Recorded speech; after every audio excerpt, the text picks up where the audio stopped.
Simon & Schuster Audio presents Frindle by Andrew Clements.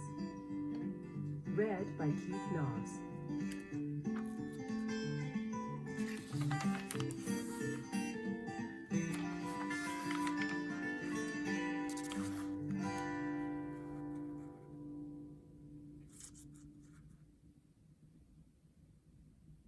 Chapter 1. Nick.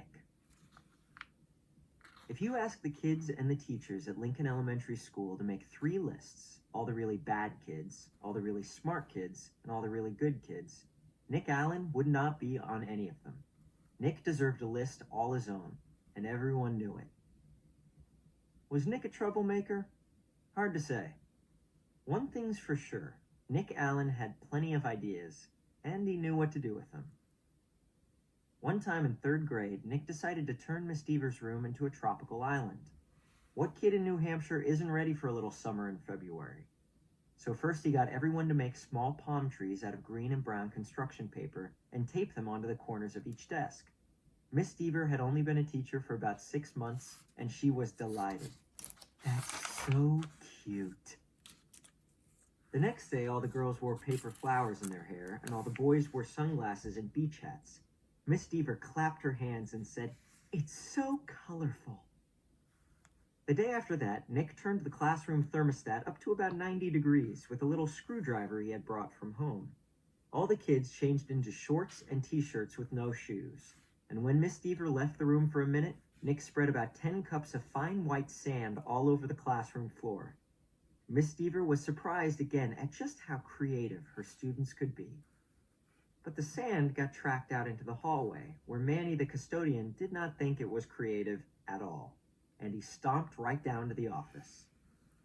The principal followed the trail of sand, and when she arrived, Miss Deaver was teaching the hula to some kids near the front of the room, and a tall, thin, shirtless boy with chestnut hair was just spiking a Nerf volleyball over a net made from 6 t-shirts tied together.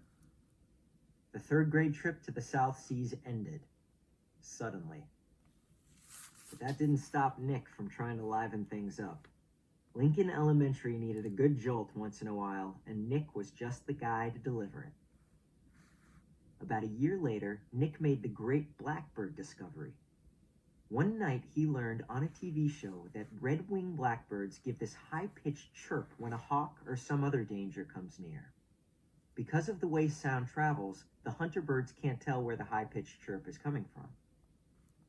The next day during silent reading, Nick glanced at his teacher and he noticed that Mrs. Avery's nose was curved, kind of like the beak of a hawk. So Nick let out a high, squeaky blackbird beep. Mrs. Avery jerked her head up from her book and looked around.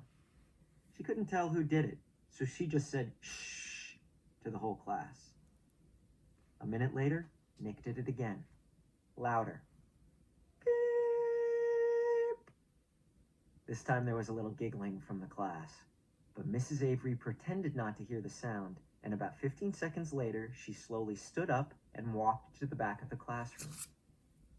Without taking his eyes off his book, and without moving at all, Nick put his heart and soul into the highest and most annoying chirp of all.